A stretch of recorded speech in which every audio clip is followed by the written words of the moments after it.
So what'd you do this weekend? Gabriel, This weekend. Gabriel Hill. This weekend. Let me see. So I went to the Catch one because they had a bunch of DJs there, and they had like, you know, the Catch has like 3 different floors with multiple rooms. So I went there and danced like it was crazy. Then I went to Like house music? Yeah, it was house music. No DJ in particular that I go to see. I just went to go dance because it's like one of those weeks. You know, it's a holiday weekend. I wanted to just go dance and have a little good time. So then after that, we went to an after party, which was downtown in some area. And then I danced at like 6 o'clock in the morning. And then I came home and had a good dance. Were you on drugs? Absolutely not. Just a little That alcohol. whole thing was natural? That's all natural. We don't believe you. You need more people.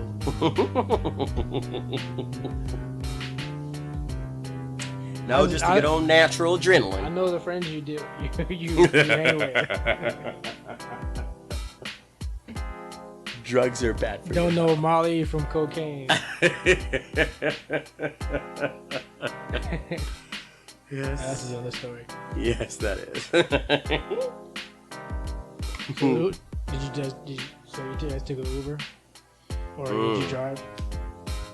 No. We took an Uber because we started out at one of my neighbor's house, and we went to So you're his like house to hopping pre-party. around? Yeah. So we pre-partied at the house. The pre-party started at like 9 o'clock. We went over there, you know, had a few shots. Like my drink, of course, you always know is tequila. So tequila gets you turned, and so you really don't need anything after you have tequila. You know, you either gonna go fall asleep or you gonna get turned. Turned into a werewolf?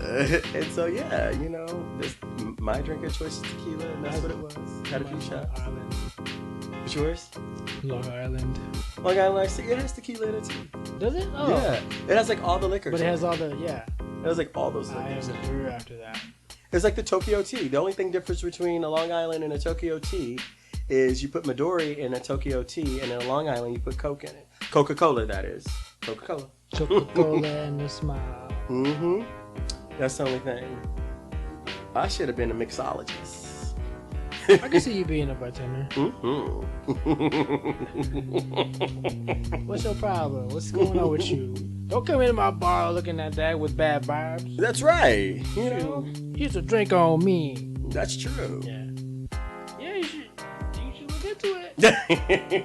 I don't know. I don't know if I could like be around liquor all day and not want to like sample and taste and just You enjoy could it. always do shots with them. I see how the bartenders do it all the time. I do see that. And it makes them cooler, and you know the tips are better.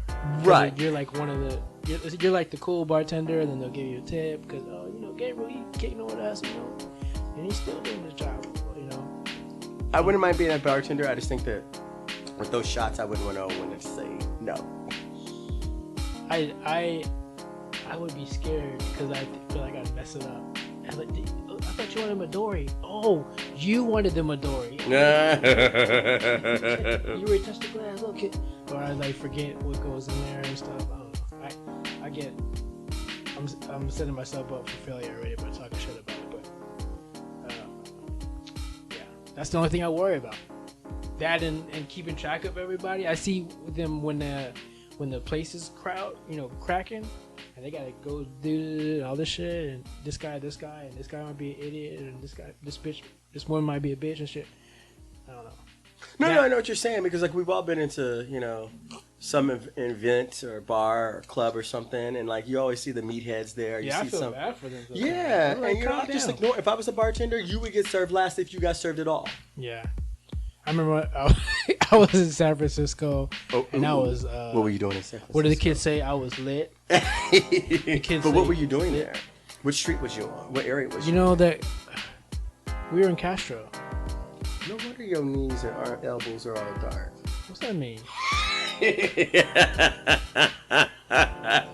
Were you on your knees over there? One of them gay jokes, Gabriel. Stop that. Was it Castro or there's like before you get to Castro, I think on Mission, I think there's like bar next to bar. We did like a bar crawl. That sounds like the Castro. I think it sounds right. That sounds like it. I mean, you were closer to San Francisco than I am. But Castro was like the gay area. Yeah. So we were not in the gay area, like more on a mission. I think there's like bar after bar. Anyway, I said it already. So I had money in my. I took it, in my hand, and the bar is a female bartender, and it's my turn to order drinks, and I'm just like playing with the glove, like woo, like that, because I'm just toe up. She looked at me like I had dirt on my face, and then went to the next person. And I was like, dang, like she was not in the mood. She was not there to play. You know what I'm saying? Like she's at work. Like what? Because in my mind, I'm thinking, first of all, I'm fucked up. Second, I'm like, maybe she's gonna laugh because she looked like she needed a laugh. She was so fucking serious. She did not give a fuck. Well, that's what I'm saying. I mean, of all people, like, there are a lot of people in this world who just don't like people in general, and they take these jobs where they have to be people have some type of people skills or have some type of customer service skills, but yet they don't have any of that. Or maybe she was just having a bad day. You know what I'm saying? Maybe she was on that time of the month. But for me, I always tell people that San Francisco is. LA has a better vibe than San Francisco. Like to me, like San Francisco has a lot more arrogant people who are like so they have to struggle so hard that they just get angry. They're just angry at the world. You know what I'm saying? At least I hear like people have the same thing, have the same situation, but they have like higher hopes or something. Like just more opportunity here to do something. You think they're more optimistic? To contact. They're more optimistic. Right. Like out there, I don't feel like they look defeated every time I, meet somebody who's like, even has their own store or bartending or has their own cup. They're just so either they're arrogant and they're very, they don't, pessimistic and don't give a shit about you. It's just weird. It's just a weird vibe. Very sarcastic. Just more asshole-ish. At least for me, when I'm dealing with being dealing with both cities, I just LA has more understanding people, more people who are helpful. You know what I mean? Because we're all trying to do the same thing. We don't want to step on anybody's toes. I guess that's the mentality. We don't want to burn any bridges. You know what I'm saying? So. No, I didn't have that experience in San Francisco. All the times that I've been, and I think it's probably like the crowd in the area that we went to. May have a difference, say a different effect. I know you live closer to San Francisco, so you have more of a understanding of it. I've only traveled there back and forth for the last, since 2004, since I've been in LA, traveled back and forth. I used to go like twice a year to San Francisco. LA from San Francisco is about a 6-hour drive. So, yeah, it's fairly close. It gives you, a nice little time to get to know people in the car. So it's fun. Play all the drinking games. Wait, except for the driver. Driver's not playing the drinking games. But wink, or no, but okay. So my experience has not been like that. Every time I've been up there, everybody has been open. Everybody has had a pleasant attitude. Yeah, and I feel like they're more hippie-ish. Yeah, because I go for the festivals, right? Yeah. That's what I'm saying. The crowd that I go with and the people that I go see. So I miss a lot of what you experience because, like, I guess I say I'm in a vacuum or I'm inside of a bubble, so to speak. Yeah, you go to events. Yeah, because I go to events and then I don't really go out into the city. I've been to all of the different places that you go when you go to San Francisco. Not Rikers Island, but what's Treasure Island? No, yeah, Treasure Island I've been to. It's the music festival, Treasure Island. Why would you? What? Why No, but come up with what's the island there? Would you go visit? Everybody goes visit too. They have the movie Shawshank Redemption. It's not Treasure Island. It's Treasure Island. No. I know you're talking about Alcatraz. So you go to Alcatraz. You go to Treasure Island is another one. It was really cool. You go to Pier 39. You go to the Crooked Street. You go to the Golden Gate Bridge. You go to Castro. So you go all these places in San Francisco. You go to Castro. I go to Castro. And I even go across the bridge and go to Oakland. Hey. So yeah, no, there's all these places that you can go. Like I said, I've been to San Francisco several times. I mean, I shouldn't call it a second home. You know what I'm saying? I don't know it as well as you did because you live so close. But I mean, like I do, I make an effort to go there every twice a year because I think it's just wonderful. And you can take the mega bus up there for like $20 there and $20 back. So there's no reason for people in LA not to just go up for a day trip and come back on the mega bus. Just saying. Dang, $20? Yeah, $20. But my experience has always been, like I said, everybody's always been like, well, especially when you go to Dolores Park, you can get anything in Dolores Park in San Francisco. Anything. That's like in the middle of the city, and it's like you go, it's like a park in San Francisco. It's like a communal park, community park, we'll say it like that. And like everybody goes and you bring your kids, you bring your family, and you bring your significant other, and you just lay out in the park. You can play hacky sack. Is that the one across the street from the Full House? Yes, that's the exact one. Yeah, I like that park. Yeah, that's a really cool park. Now that's one thing that they have in San Francisco that they don't have in Los Angeles. We don't have like a park like that. I mean, Grant Park is kind of similar to it. Grand Park here in LA, similar to that. Maybe the beaches. The homeless people. But that's the problem that we have here, because them homeless people will come in here and just take it over. They be like, this is ours. Yeah. They gonna set up 20 tents and they gonna look at you like you crazy. What you doing on my front lawn? And I ain't mad at them. This is the park, bro. I am not mad at it. If I had a real estate like that, I'll park my tent right there too. Real estate. The thing about Frisco too is like they always know when you're not from there. Because I think we would act a little extra because we're having fun. You know, we're out of our city. We're in a new city. We're walking around, blah blah blah. And they'll always be like, "You guys aren't from here, are you?" How do you know that? Well, plus we have a way about us. Like you could tell, like the Southern California people from the Northern. You could really tell us. Like we have a different swag. Our accent is slightly different as well. We have a slightly different accent. I think they're just so laid back and they're so angry. they don't have time to joke around. I don't know what it is. You keep saying that. Because every time I talk to a local or something, even like the homeless people, like they're so uptight. Or even like a store owner. I remember I went into a store one time to get a nameplate belt made, and the dude was kind of just acting so sarcastic with me, and kind of like you would do with your friend. And I'm like, it kind of left me like shook. I was like, why are you talking to me like we cool like that? Like you don't talk to me like that, especially like a customer. That was just so weird. It's just my experience with people out there is just they're just too laid back and too uptight. I asked the DJ what he was playing one time, and he was like, looked at me like I asked him what your social security number was. Like, calm your ass down. I don't know. I mean, maybe that time of the year that you went, maybe I don't know. I'm like 10, 15 years.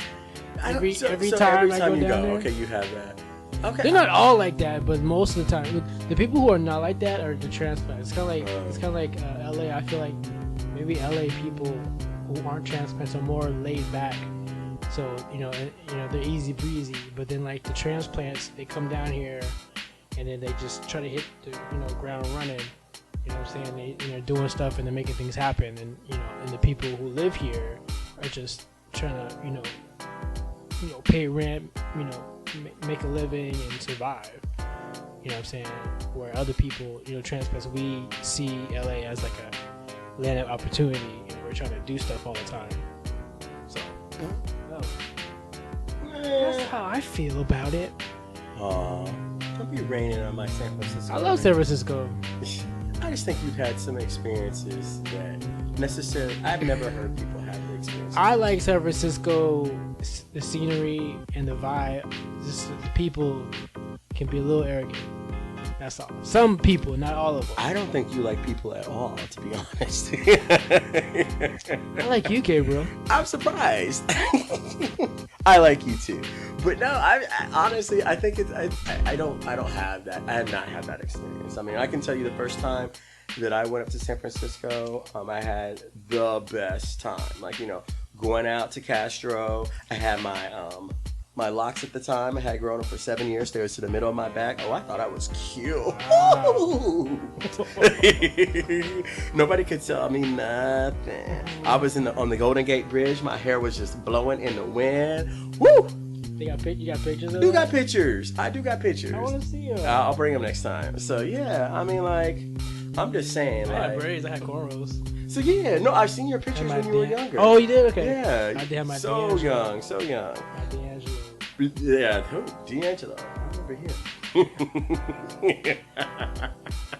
That's a different subject for a different day. But yeah, so I remember, just going to San Francisco. I was, 24? My first time going? So my first time going to San Francisco was 24. I was 24 years old. Where'd you go? Went to all those places that I told you. Oh, That's the okay. first time I went, yeah. You went on a tour. Yeah, because I was like, I'm 24. I'm trying to be out on the city. I'm trying to do some things. And we went over to Oakland. What'd you do in Oakland? We just went out to some clubs over there. Did you go to Nations? Nope. There's a burger joint called Nations if you're in Oakland. Or even in Sacramento. I think they have one in Sacramento now. Nations, they have the best burgers. And they be open late. So should we plan a trip to go to Oakland and then jump over to San Francisco? So I want to try these burgers. Well, I eat everything. What you supposed to do is you party all night, then you go to Nations, and then you get your eat on, and then you leave. But I don't know how that was years ago, man. I don't even know if they do that anymore. You act like you are so old. I am very old, Gabriel. Mm-hmm. Back in Have my you seen day. Angela Bassett? She's 60-something years old. Have you seen her, number one? And then number two, you see how athletic she is? Yeah, she looks fantastic. She got them shoulders. I want her shoulders. Try to get Angela Bassett's shoulders, son. She's very toned and very firm. Trying to do my shoulders. She's toned and firm. That's what I will say. Absolutely. I mean, I'm just saying, if I could look like that and I'm 60 plus, come through.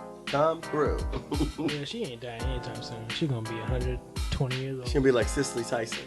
She'll be like Cicely Tyson. She was fit too, wasn't she? Yeah, but she's like Cicely Tyson, like 90 something, and still like getting it. Getting what? Getting life. Getting this money. That part. That's all I'm saying. Just saying. But yeah, San Francisco's fun. I encourage everybody to go. It's got a lot to offer. The city's amazing. It's the New York on the West Coast. You gotta go to the Twin Peaks. You gotta go to Twin Peaks? I have not been to Twin Peaks. Oh, every time I go, I take my friends there to Twin Peaks. And you've been to the dilapidated bathhouses?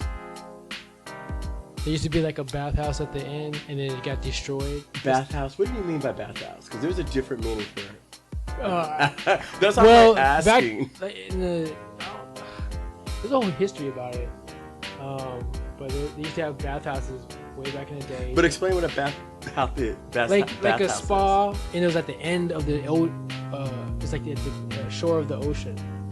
I don't know if I'm saying that right, but like years of like the waves crashing into it just destroyed it. But there's like still remnants of it, and there's like caves, and then like houses that are like cut down, shaped down. It looks really cool. Ooh. Yeah. But there's like a center on top that tells you the history, and it's a restaurant, and it tells you the history of the bathhouse. And then you go down to the bathhouse. So like a bathhouse meaning like it's destroyed. You can't use it. No, but it was like a community bathhouse. Like people would just go and take a bath there. I mean, I'm like kind of confused. It's kind of like it was like I don't know, like way back in the day, like the 1900s or something, like really old. And it's just destroyed. There's nothing left of it. Just like destroyed, dilapidated, the remnants of it. But you can like go there. People take their kids there and their dogs there and stuff like that. And then the trees behind it are like bent by the winds, so it looks kind of cool. I don't know. It's every time I take my friends to San Francisco, I take them there. I take them to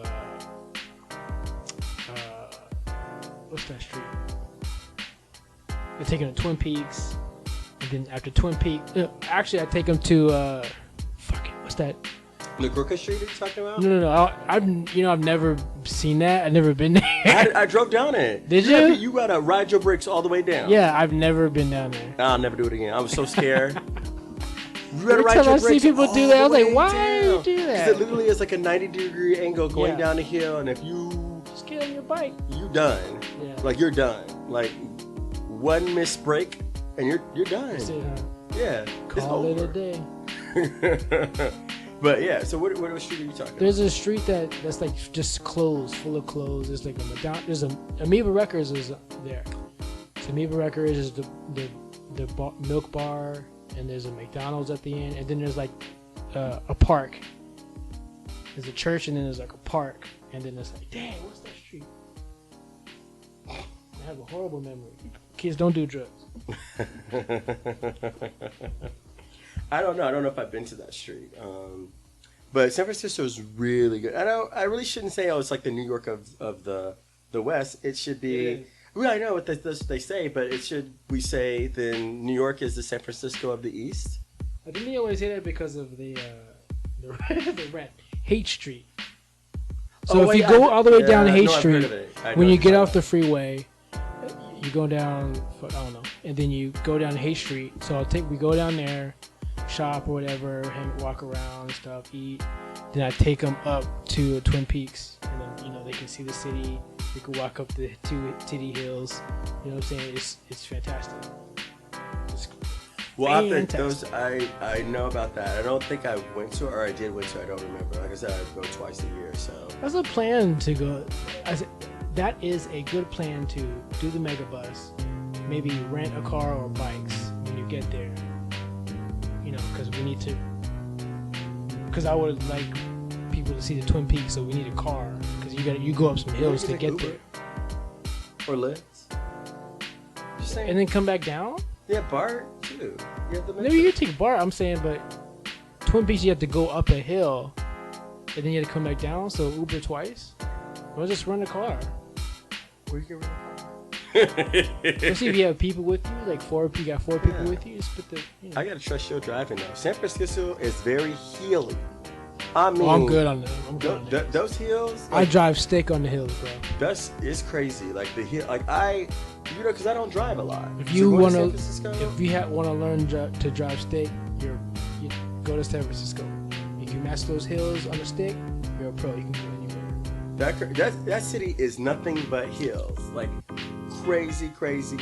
Everybody got the big old calves because they gotta walk. Because you gotta walk off them daggone hills. Everybody got like Olympian legs. Yeah. Because they gotta walk up them hills. And they do walk, and a lot of people walk there or take the metro or the trolley. Or ride their bike. Yeah, or ride their bike, and I'm like, wow.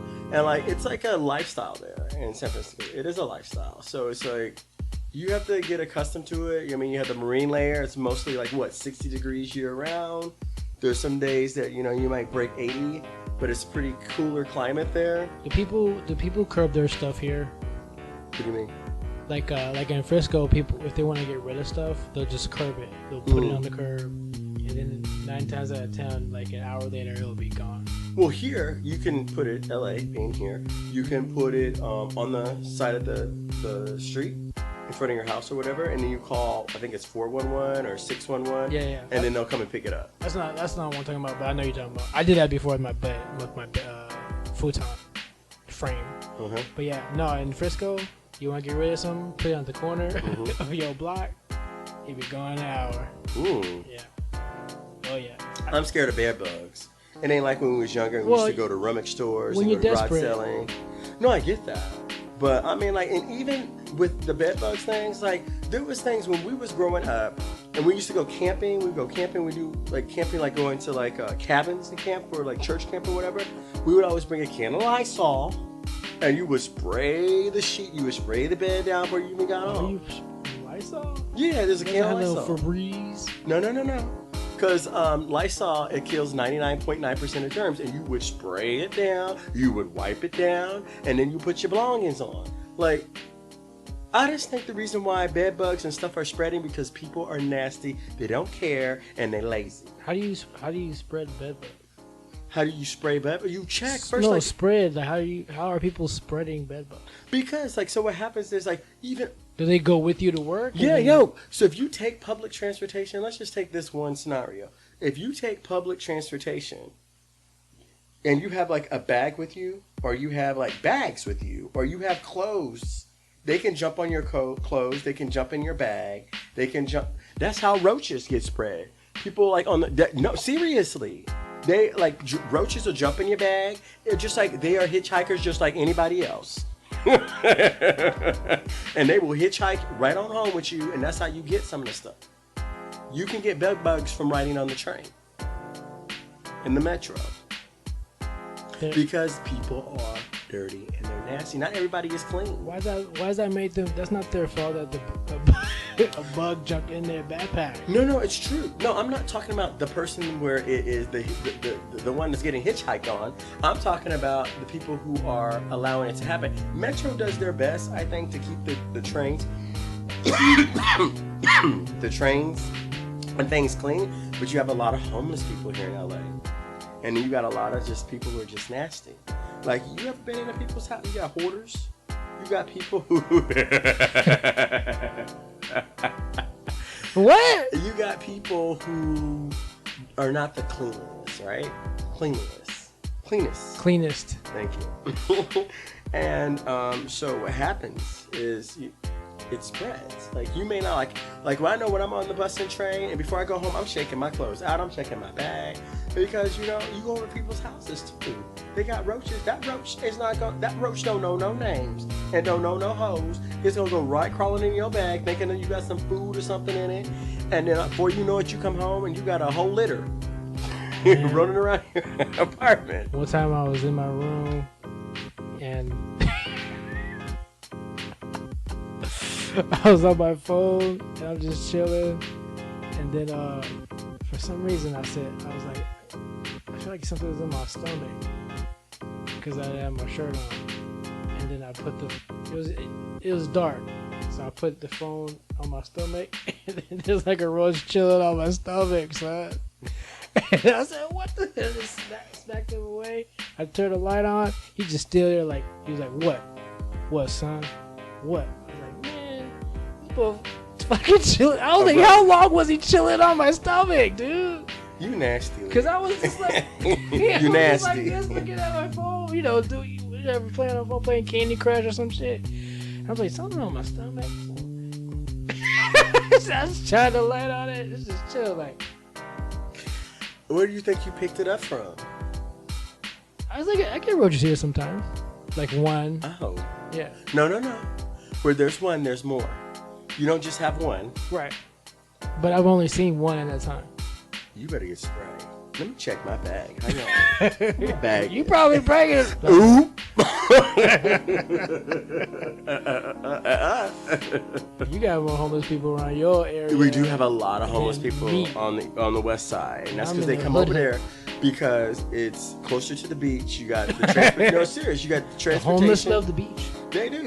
Exactly. They can go pitch a tent right out there on the beach. Ain't nobody gonna bother them. Absolutely. And then they have they have all the amenities there. And you got the 33 that runs 24/7. So they jump up. If you ever catch the 33 on Venice Boulevard, what happens is the homeless people got that bus on lock. They just ride that bus up and down all night because it runs 24/7. If I was homeless and I needed a warm place to stay at, I'm gonna jump on a bus that's running 24/7. And the 33 runs up and down Venice Boulevard all night. All night. Gabriel knows because he knows all the homeless people by name. Hey, Gabriel. Hey, Rodney. What's going on? Gabe's number one. You know I love my peoples. You know what I'm saying? Whether they are homeless or they live in the mansion on top of the hill. Right? It's kind of like, hey, I mean, like, I treat everybody the way I want to be treated. And I like to be treated fairly. Hey, Gabriel. You're going to make the city better. I'm just saying. I mean, I think they want to do what's right. I think they just fell on bad luck and had a hard time. I think most of those people, even if you gave them a solution, wouldn't take it. Because then they got to get back on the grid. And they've been off the grid so long, Once you get, let's say you've been homeless for 10 years, and for some reason, somehow, you are able to get back on your feet, you have an address and blah, blah, blah. You haven't paid a bill in 10 years. whatever you did before you were homeless, they still accumulating whatever you missed. They're gonna find you. You know, they want the money. So, and that's true, and that's why a lot of them just go missing. They go MIA. They're not MIA. They're in Skid Row. Well, yeah, you go down to Skid Row. There's a lot of people down there just chilling. Man, they don't want the pressures. Crazy. They don't want the responsibilities. They don't want anything that has to do with, you know, being a productive citizen.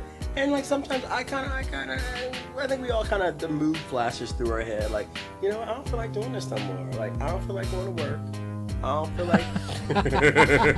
I don't want benefits. I don't feel like dealing with. I don't want to take care of my teeth. I don't want to take care of my house. Well, I mean, I think just want to walk that's around when reality smacks you in the face. In a tent, not knowing who's going to come in and stab me in the face. Well, I said that's when reality sets in. You'd be like, okay, you know what? I like my lifestyle. I like living in a brick and mortar building. Yeah. Okay, I like, you know, being able to brush my teeth. I like running water. I like the toilet that flushes. Yeah. Okay, you know what I'm saying? I like being able to afford the finer things. I mean, you got a whole museum of shoes here. I don't. You know what else? You know what I like to do when people come out of town? I like to take them downtown, and then I'll take a wrong turn on Skid Row, and we'll drive through those areas, and I'll just freak them out. No, I think it does freak out people. And you know what? Skid Row is not bad. It's just a lot of people down there, again, who fell on bad luck, and some of them are talking to themselves, and that's what's the scary is like walking through there, because I've had to walk through there coming back. That's bad too. Yeah, well, not bad, but it's a trip. Yeah, it smells like piss and despair. Absolutely. It's kind of like, you know, I didn't know what despair smells like, but that's piss and despair right there.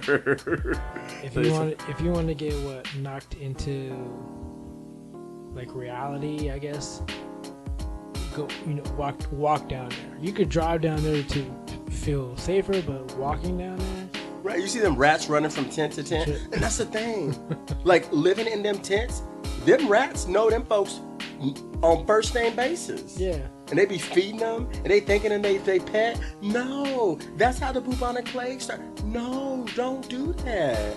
And they be like petting them rats. They got a plague that's popping right now. Yeah, no, the bubonic plague started by a rat biting a human. I know, but that's like happening now there. Well, there's like an outbreak of what's the name of that disease? Can't think of it now, but they always continue to have outbreaks down there because of like how close quarters these people are, and then the dirt and them not taking showers. I can't think of the name of the disease. Hepatitis. They keep having hepatitis outbreaks. But what happens if you have an outbreak like the bubonic plague and you don't have a cure for it? It will spread throughout the city like wildfire. I mean, we know how wildfires are here in around the LA area. They're pretty bad. And that's the reason why I do think that we should get a cap on our homeless problem. And I'm not trying to run around like with my hair on fire and screaming, you know, fire, fire, fire. But what I am saying is fire, fire, fire. Because what happens is there will be a strand, and there will be something that comes along that's going to wipe out the human race, half of it anyway. It will be something that comes along. And where do I think it's going to start? I think it's going to start with the weakest among us. And the weakest among us happens to be, you know, our population of homeless people. And I think that's where it will start because, I mean, they don't have the health care. They don't have the necessities that they need to be able to take care of themselves. And before we know it, I think it's going to be epidemic like AIDS. Well, here's what's going to happen, though. There's going to be the zombie apocalypse. And what I want people to go is Joshua Tree. If you go to Joshua Tree, there's plenty of land, plenty of room. We could live off of the land. You know, we could make the soil fertile. We could live in the rocks and stuff and the stones and make houses and be a tribe and walk around naked in loincloths. What a life! That's fairy tale. While everybody else is turning into zombies and dying and eating each other brains and flesh. You don't think they're gonna find Joshua Tree? No. Of course they do. It's too far. They are. What are they? They're zombies. Nothing's too far from them. Too far. Nothing's too far from them. Let me explain something. I have a strategy. Let me explain the strategy. Okay, we go in the deepest part of Joshua Tree, right? There's so many deep parts of Joshua Tree you can go to, right? We set up a perimeter, right? Listen, Scoochame. We set up a perimeter. We have people guarding the perimeter, and once in a while, because they do have people living in Joshua Tree in the cities before that, right? And especially Palm Springs, right? We get rid of those people when they get to the perimeter, you know, but we're all like, you know, 50 miles away. We're good, bro. Joshua Tree. Listen, everybody. When the stop and be apocalypse happens, go to Joshua Tree. Joshua Tree. Joshua Tree. Joshua Tree. Okay, yes. Joshua Tree's going to save us all. Joshua Tree. That place is It is a beautiful amazing. place. It's a beautiful place. I love it. What's going on there, buddy? Asthma. Maybe some water. You know, my asthma comes and goes from time to time. I was telling some, what was I telling somebody? I said I got a friend who we're like to reverse, because his asthma is getting worse as he gets older. Mine is getting better as I get older. It's sad. I know. Because I hated asthma. When I came to the States and I got asthma, I said, can we go back to Guam, please? Because I'm blind and now I got asthma. I want to play. I can't play sports. I'm a super nerd. Got an inhaler. Got these big ass Arco glasses, and now I got asthma. It's crazy. Couldn't even run. Couldn't do anything. Couldn't play sports. Couldn't do anything. And then all of a sudden I come out. I don't know if it's LA, but I come out here and I'm fine. I can run and breathe normal and be out of breath normally and not wheeze. You know, I think the only time I wheeze is if I cough. If I cough, I start wheezing, and I can take my inhaler and it'll stop. Or I can just, if I experimented, if I let myself wheeze, it'll eventually die down. So it's I don't know if I'm completely cured, but I'm like 95% cured. Well, good for you, man. As you make your way to a cure, I'm making my way to a death. Okay? Mine has gotten worse. Everything that you have explained has gotten worse. Did you? Well, I know you saw the doctors. What are they saying? It just gets worse. It just gets worse. You know, my grandmother actually died from an asthma attack in her sleep. So, you know, and then my mom has it really bad. And then I just started to develop like mine. I knew younger, I knew there was something wrong, but it was nothing like this.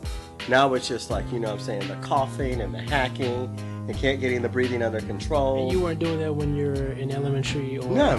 It was like it would burn, but it was nothing like this. It's kind of like where you're at now, you know? And now it's just like, you know, the slightness of like running or like walking fast or doing anything that exerts energy. Like I'll get a cough and the cough will turn into like a 10-minute cough to a 20-minute cough. And I'm sitting there coughing to almost my, you know, kidneys or something about to rupture. I honestly think Sacramento's atmosphere did it for me because you have all those trees, you know, and grass and stuff.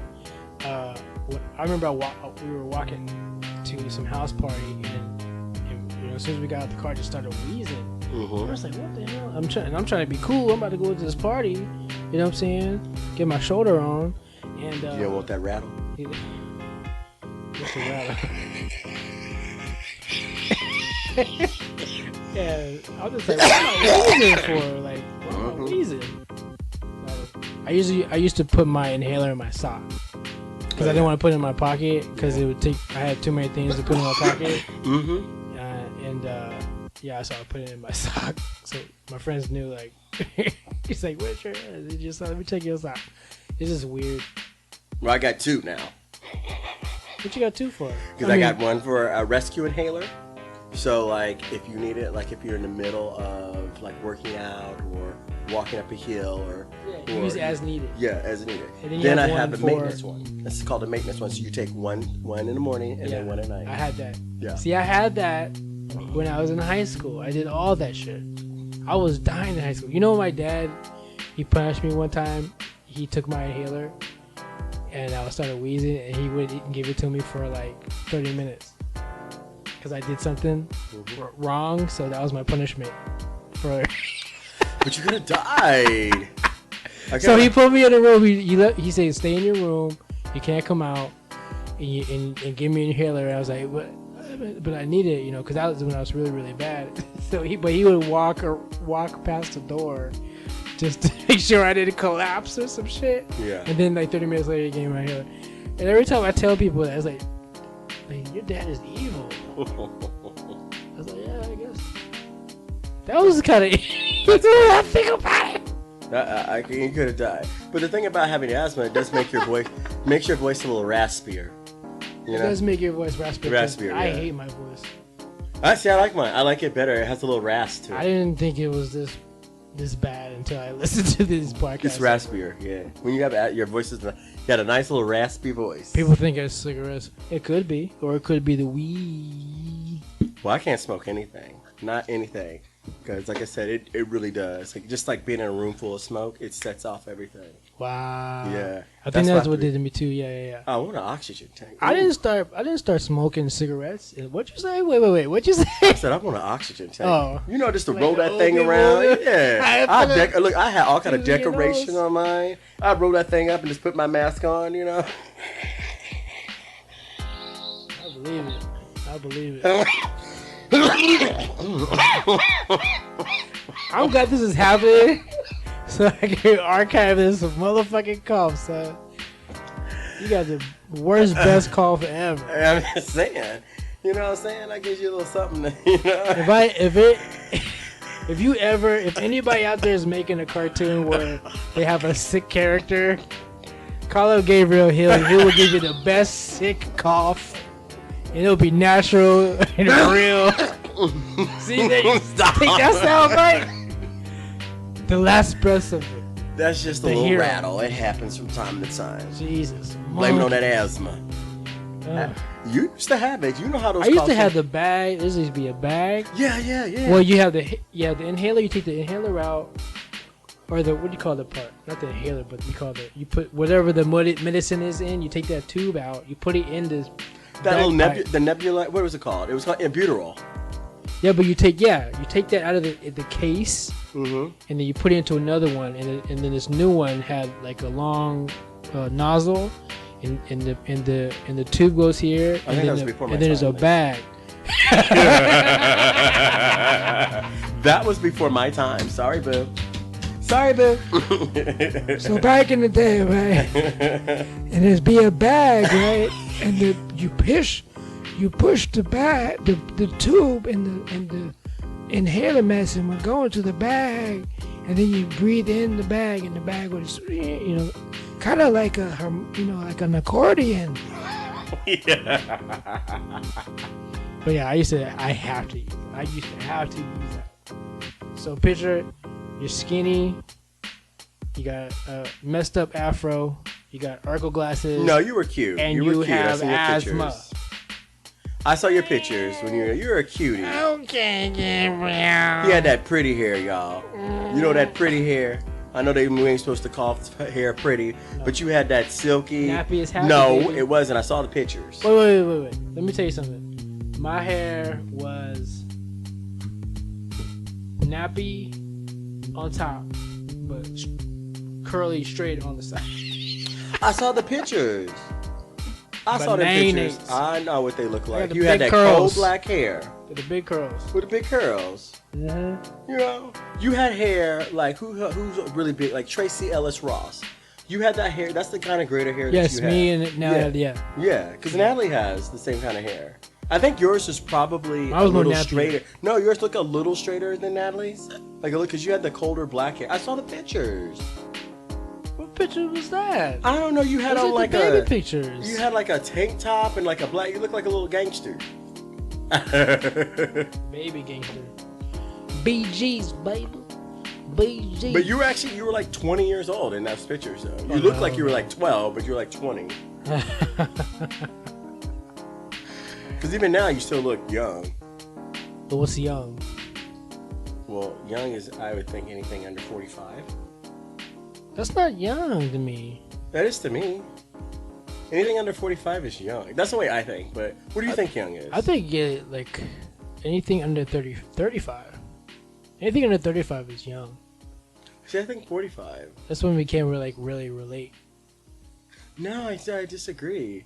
I think once you I don't know. It just seems like 45 to me. Like, because when you're like 45, you got kids. You're not in shape as much or at all, and you're worried about money, and your whole outlook has changed. 35. 35, you're under 35. You're young. You still want to do stuff. You're vibrant. Even when you hit 30, you're like, oh, I hit 30. I gotta do shit. Now this is it. You know what I'm saying? Even though most of us won't do shit, you're still like 30. All right, now I gotta, put the pedal to the metal. You know what I'm saying? When you hit 35, you're like, and you haven't done what you wanted to do, you get kind of, disenfranchised, if that's the word. You get kind of pessimistic about life. You're working your 9 to 5, and I'm talking about myself. Yeah, I think you are. Yeah, no. I literally think, like, you kind of stop. You kind of, you got kids now.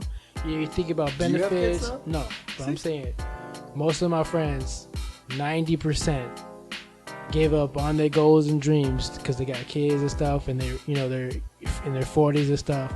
The dream is over, baby. I need the benefits. I need a college education. I need college funds for my kids. You know what I'm saying? They're getting older. They're listening to Lil Wayne. It's crazy. We both listen to Lil Wayne. We're both playing the PlayStation 4. See, I'm thinking 45. Why 45? Why 45, we're done. No, you know why? Because I think that's when men really wake up and smell the roses and be like, oh wait, I gotta get I think I'm 45. If you don't do it at 35, then no, I don't think 30. I think 35 is too young. If you're not acting that way at 35, then there's a problem.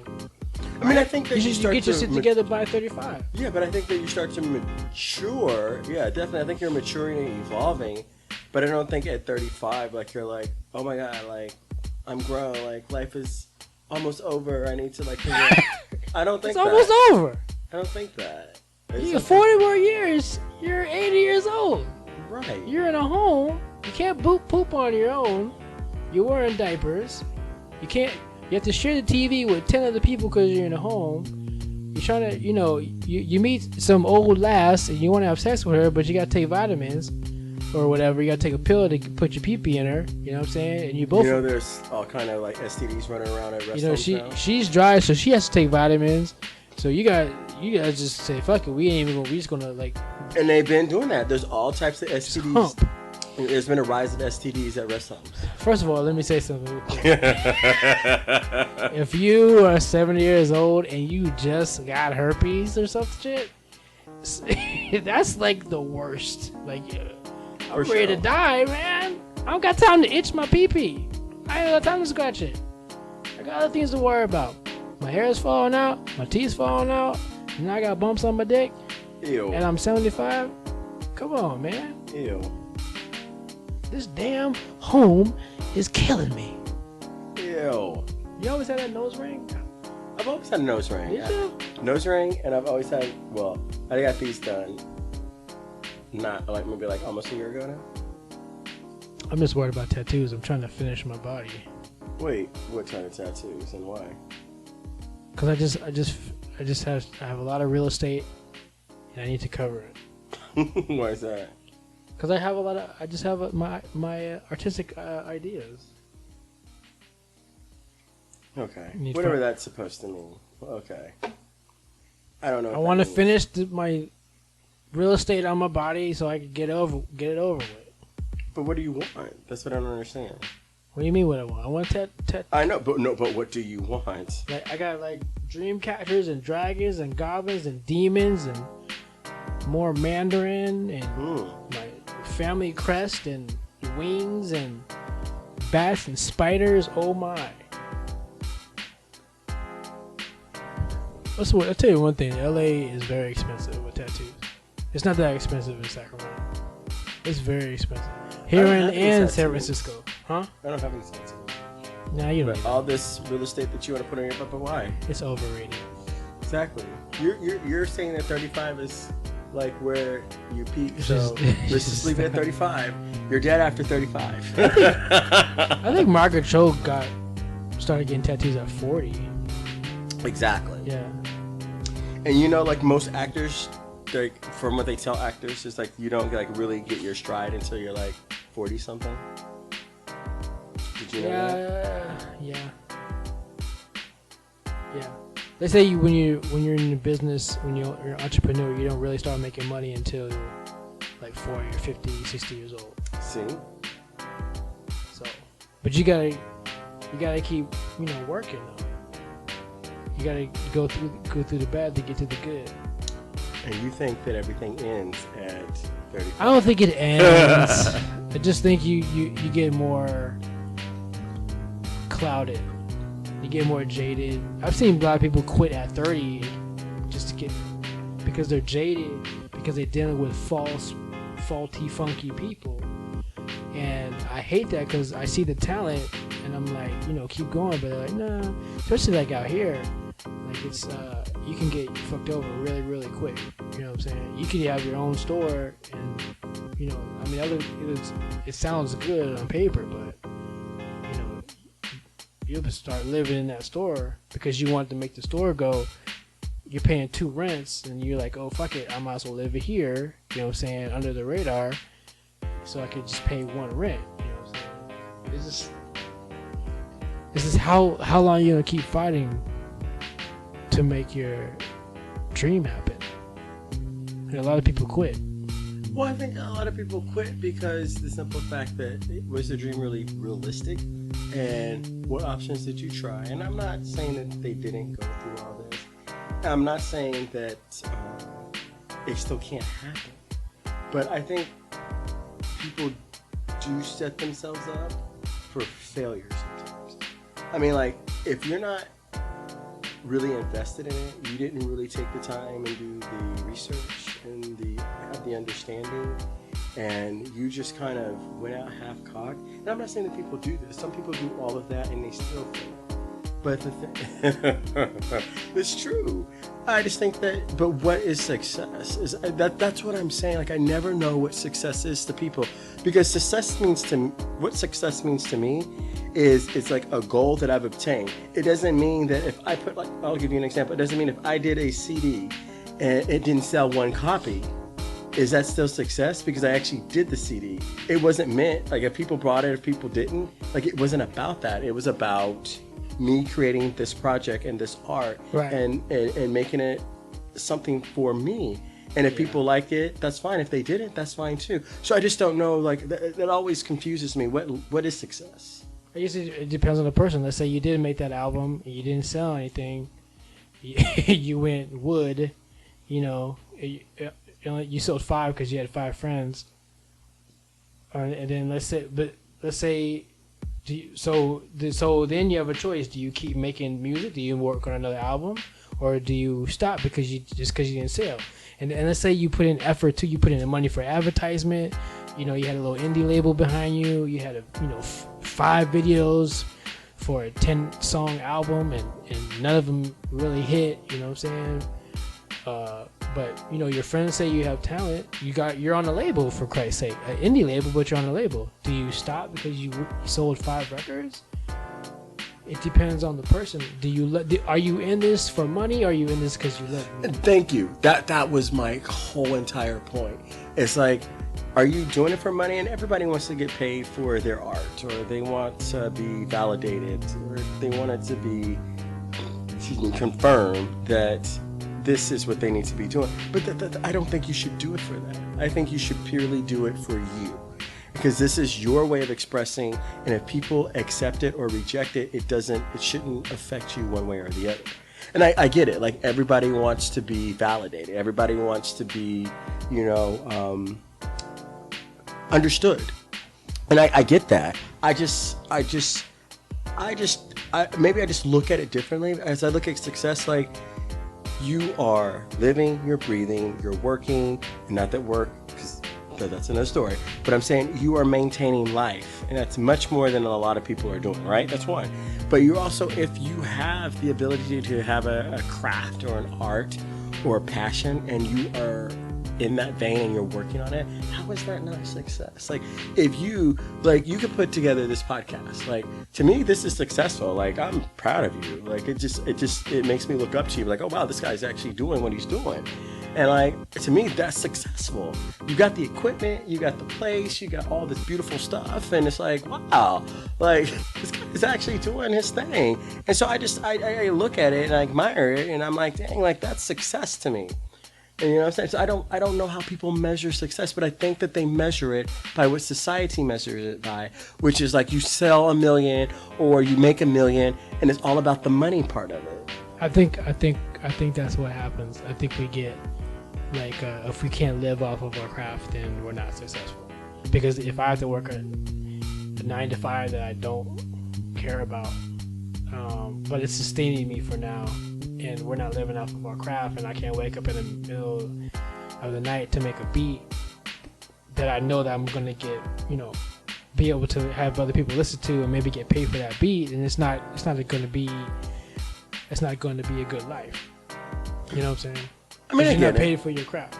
So basically, living off of your craft, right? So how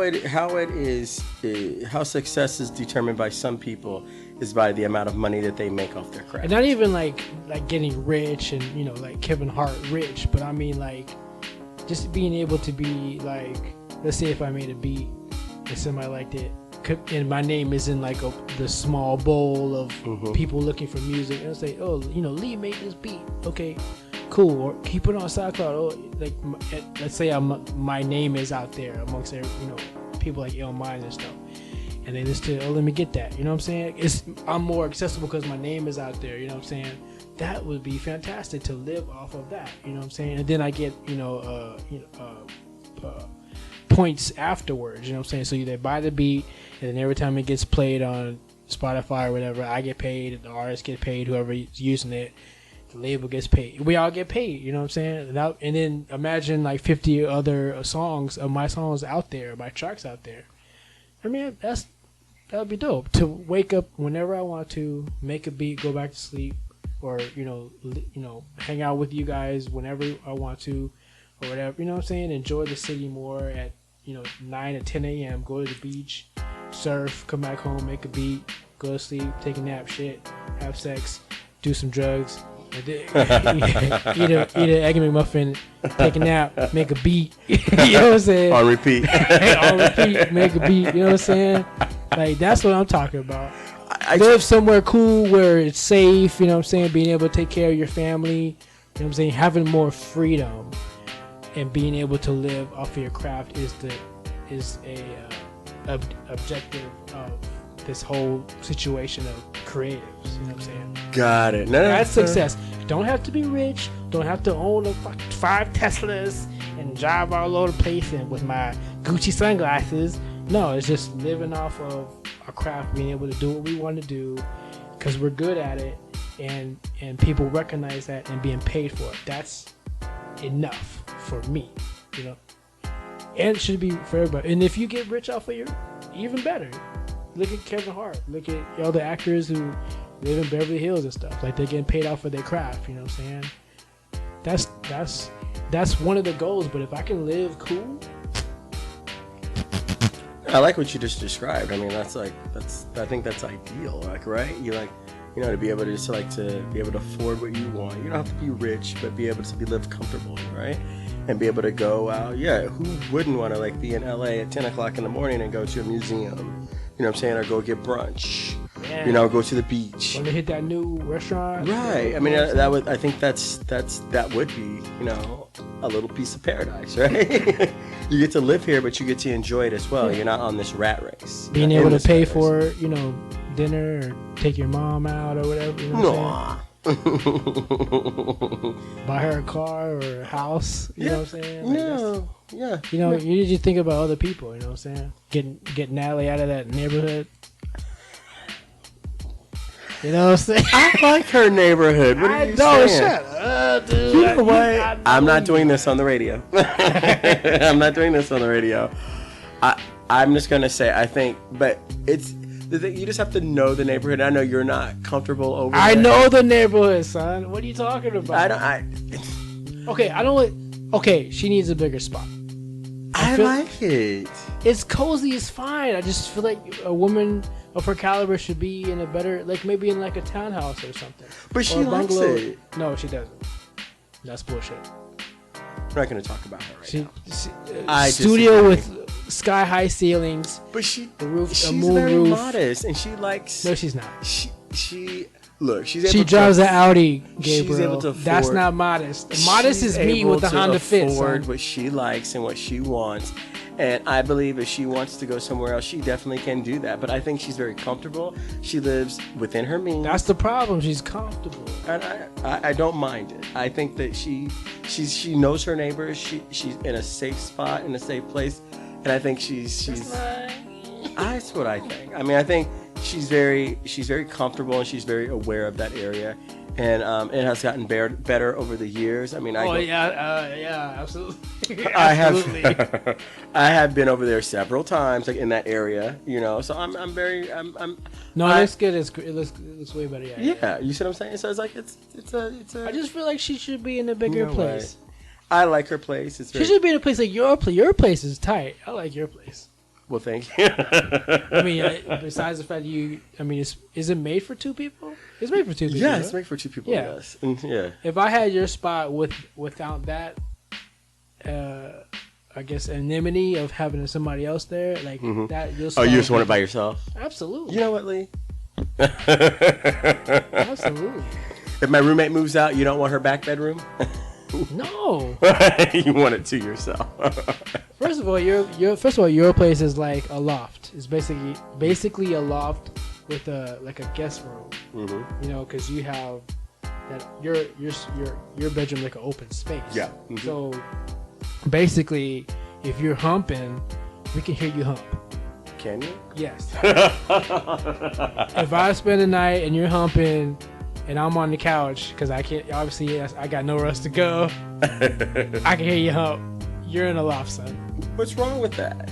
What's wrong with that? What's wrong with that? Unless I'm taping it, what's the point? We're humans. I mean, you have sex. I have sex. Don't do that. If you had that logic, then we all could be fucking in front of everybody. What? That wouldn't be in front of everybody. You would just be able to hear it. Yeah. You jealous? You jealous?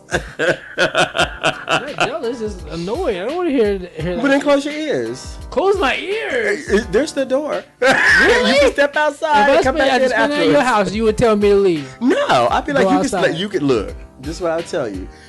Number one, I wouldn't do that. I have class. That's number one. I know, but let's just say you don't. Let's say I don't have class. I know you would do that, but that would be so fucking funny and fucked up. I would call Nat and be like, "Yo, guess what? This motherfucker is humping." And I said, "Stop it, Gabriel." He said, "No, I got to get my nut on." If it bothers you, then you can chill out the door. I'll come get you when I'm done. Okay, well, first of all, like I said, I would not do that. That's number one. But number two, let's just say that did happen. Let's just say I was just feeling freaky because I'm single. Let's say I was feeling freaky and I really wanted to just do that. And I'm like, oh, Lee, I'm going to have whoever over my house. And is that going to bother you? And if you'd be like, yeah, that's going to bother me. So I would run it past you first. And you'd be like, yo, that's going to bother me. I don't want to hear that. Whatever, right? So I'd be like, okay, cool. You know what? I would wait till whatever and then bring the person back over, right? I wouldn't do that because out of respect for you, out of respect for our friendship, I wouldn't do that. But I mean, let's just say I was having a rare moment because we all get in their moments sometimes. And I'd be like, Lee, you know what? This is what I feel like doing. And, we have a conversation. I'd be like, well, I feel it's my place. I'm going to do what I want to do. You know what I'm saying? You got a couple of options. Bathtub? I do got a bathroom that has the door on it if you do want to go in there and close the door. You sleep in the car. I do got a balcony. You go out on the balcony and smoke your reefer. I guess with me, I have friends, we'll hump any. It don't matter. But as you, like I said, I just want to be clear though. Like I'm very respectful of people, and that's not something I would do. But like I said, we all have rare moments, and I wouldn't put you out. I guess I'm not used to that. I guess we would hump. No, like me personally, like I said, I mean, I think that's what, maybe if that's what I you would have to- stay. I mean, I would expect my friends to stay and probably like try to peek, but I'm I humping. hear you coming up the stairs. I would hear you coming up the stairs. So even though I have the loft, and I love the loft because it has the balcony off, because they have a balcony downstairs and the balcony upstairs. You've seen it. Yeah. And so like I just love it. Like I love the open space, and I'm perfectly fine with having a loft. I love it. You know what I'm saying? The room downstairs does have a door on it. It has a lock, so she's comfortable in it, and that's great for her. But yeah, I mean, I have had people stay over before. And, you know what I'm saying? I've had a person over before, but we didn't do anything. You know what I'm saying? They just stayed in the bed with me, and the person slept on the couch downstairs. So it was perfectly fine. I mean, if you really got a hump, you could quiet hump. Or you just go out to the balcony. I could close the door and go out on the balcony. I mean, that sounds even hotter. But no comment. Sneak humping. I mean, it's like you're The 16 whole all game. over again. The whole game. What? Wait. I was 18 when I first had sex, so 16. Wow. So I'm saying, but it makes 17. you feel like that was you. That makes you feel like you are. Like doing something you shouldn't be doing. But yeah, I mean, like I have a balcony, and yeah, it gets used. Well, yeah. Balcony outside. You humping outside. I'm just saying. I'm just saying I have a balcony, and it gets used. You know what I'm saying? It's a nice balcony, and so I like to go out there. And if that would probably be the answer to your question, if you were there and I knew you were there, because once I close those sliding doors, you can't hear nothing. Wait, what's it? But everybody else can hear something if they're on the balcony. No. But who's gonna be out on the balcony? What you mean? Who's gonna be on the balcony? What if somebody's depressed and just hanging out on the balcony and smoking a cigarette or something? They get a free hear show. They can hear it. They might be able to see it because we're so high up. You know, I'm 4 stories up, so there's nobody on my block that's 4 stories up except for the next building. You got like a furniture piece out there, like a love seat or something out there. No, So you just on the concrete. I didn't say that either. You on the rails. Oh. Let's just say Bumping, that grinding. you know what I'm saying there's a lot that you can do on a balcony, that you don't need any furniture, that you don't need anything to grab hold to. I mean, you're right. But yeah, I mean, answer your question. No, that would probably most likely never happen because, like, number one, like I can get my drive under control, and it doesn't have to be that moment, that time, at that point, right? You can just be like, you know what, you just it's not that serious. I mean, like, I'm close to your age as it is, I'm very close to you, so it's like, I mean, like, I'm not like 21 years old, like I just Yeah, that was exactly right. So it's just like, oh, if we go out, like, we act like our age, like, like, okay, you know what? I mean, yeah, I still like to I do like to party. I do like to dance. I do. You want to tell me what you just told me earlier today? You partied till 6 o'clock in the morning. I did party till 6 o'clock in the morning. Okay, that's then. true. That's true. I did 20. party. That's 21-year-old shit. Yes, I did party, but like you have to so chronologically, I might be a certain age, but mentally I don't feel that age, right? Sure. So I don't feel a certain age, don't and look my at body it has not aged to that point. It has not. So even though, like, I guess chronologically I'm a certain age, right? But my body has not reached that age. Like, Has it caught up with your? Yeah, it hasn't caught up with my chronological age. Age. Like, it just hasn't. And so, like, I still have. I don't have the same exact energy that I have when I'm 21, but like, I still have a lot of energy. I don't know where it comes from. But my mom is 61. She just turned 61 this year, and she's still out booty popping, still wearing dresses up to her, you know what, and just like, she has not lost a step. And I was just like, how do you still have all that energy at 61? Cocaine.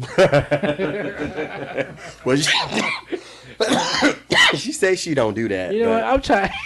She says not she to don't make do you that. laugh. You know that asthma coming in. You get that extra. You get the extra.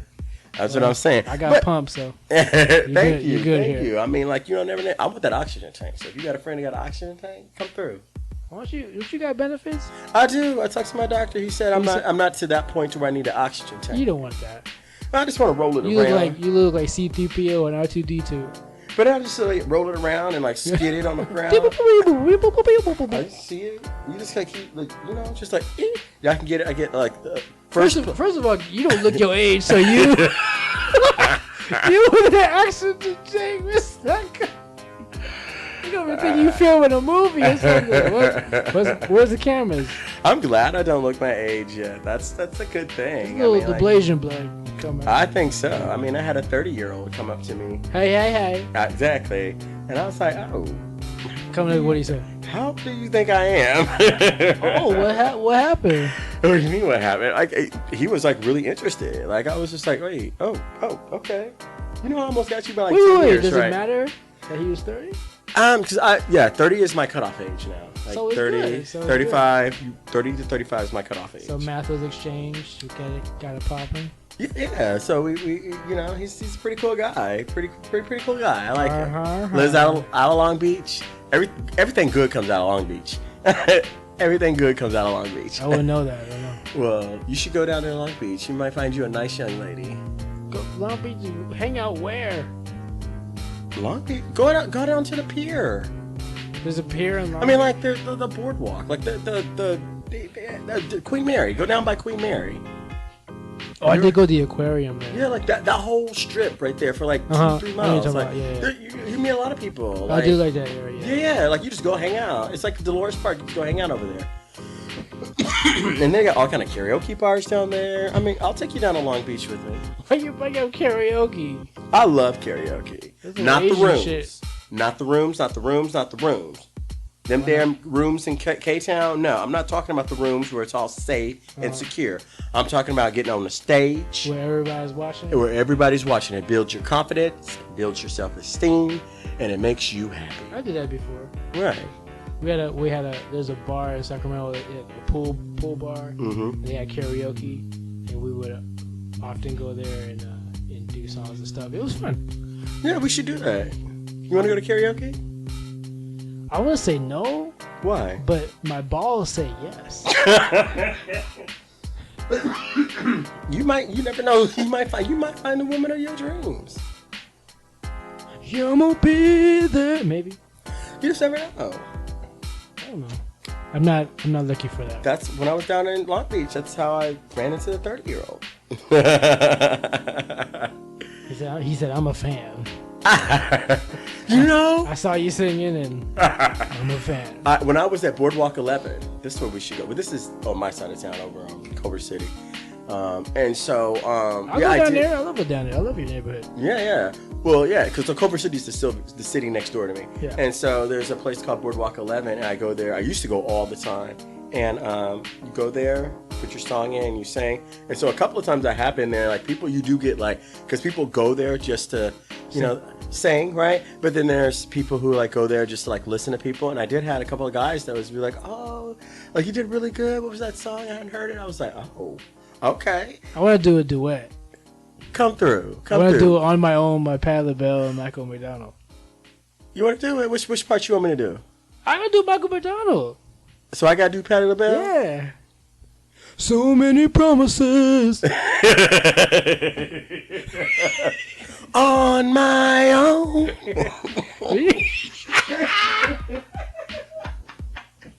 Why did it have to be this way? That's why we're friends, Gabriel. Let's do it, dude. I would love to do that. I'm down. I love that song anyway. Yeah, you just picked the song. I mean, I love Patti LaBelle. You know, Daquan, that's actually his favorite singer. He really loves Patti LaBelle. So yeah. I love Patti. Yeah. So yeah. Michael McDonald's my man. Okay. Well, I'm ready. I mean, I'll do it too. You know, I ain't afraid. Let's do it. I'm down. I'm gonna hold you to it. I don't give a fuck. I'm gonna cut this. We did an hour, dude. Already? Yeah. We didn't even get into our subject. I know. I didn't get it. How about? I like this.